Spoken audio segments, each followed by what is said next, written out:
علیہ وسلم السواک مطہرۃ للفم ومرضاۃ للرب۔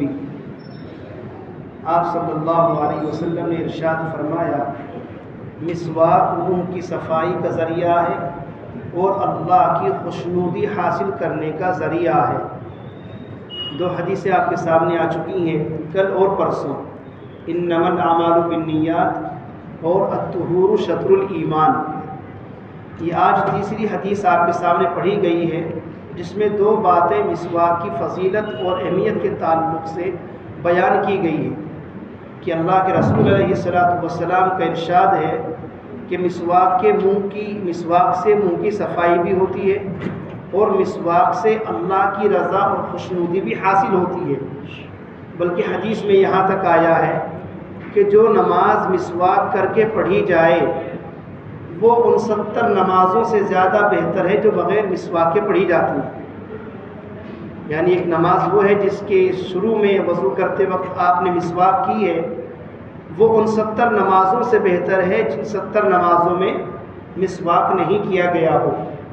اس سے آپ اندازہ لگا سکتے ہیں مسواک کی فضیلت کا، کہ اس سے دانتوں کی صفائی بھی ہو رہی ہے، اللہ کی خوشنودی بھی نصیب ہو رہی ہے، منہ کے اندر سے آنے والی بدبو بھی ختم ہو رہی ہے، مسوڑے مضبوط ہو رہے ہیں، ہاضمہ درست ہوتا ہے، اور سب سے عظیم بات یہ ہے کہ مسواک کرنے والے کو مرتے وقت کلمہ نصیب ہوتا ہے۔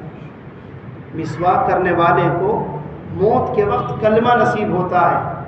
ایک حدیث میں تو اللہ کے رسول صلی اللہ علیہ وسلم نے یوں ارشاد فرمایا، لولا ان اشق علی امتی لامرتهم بالسواک عند كل صلاۃ۔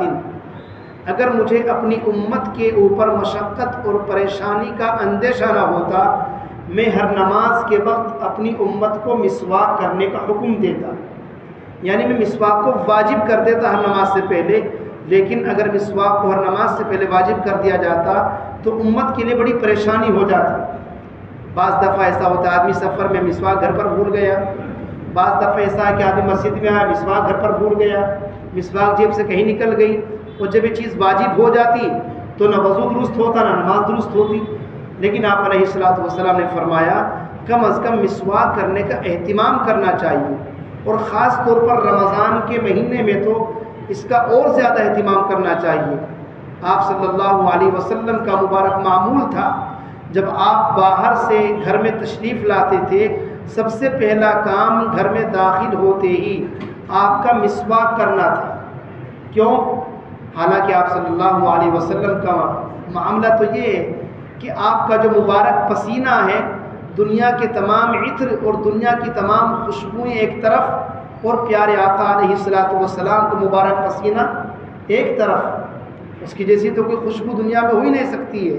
تو جب پسینے کا یہ عالم ہے تو اللہ کے رسول کی منہ سے نعوذ باللہ بو کا آنا یہ تو ممکن ہی نہیں ہے۔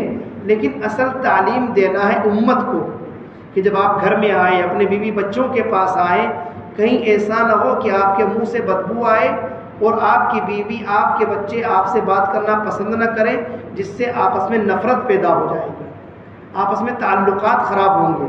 جب ایک دوسرے کے منہ سے بدبو آئے گی تو کون بات کرنا پسند کرے گا؟ جب اپنے بیوی بچے ہی بات کرنا پسند نہیں کریں گے تو دوسرا آدمی کیا پسند کرے گا؟ تو اس لیے حکم دیا گیا کہ جب گھر میں جاؤ سب سے پہلے مسواک کر لو، اچھی طرح کلی کر لو، تاکہ تمہارے بچے جب تم سے بات چیت کریں ان کو تمہارے منہ سے کسی قسم کی بدبو نہ آئے، کسی قسم کی مہک نہ آئے۔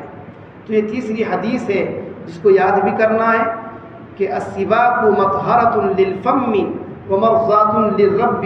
مسواک منہ کی صفائی کا ذریعہ اور اللہ کی خوشنودی کا ذریعہ، اور انشاءاللہ مسواک کو عمل میں بھی لانا ہے۔ اللہ تعالی ہم سبھی کو اس مسواک والی سنت کا کثرت کے ساتھ اہتمام کرنے کی توفیق نصیب فرمائے۔ آمین۔ وآخر دعوانا ان الحمد للہ رب العالمین۔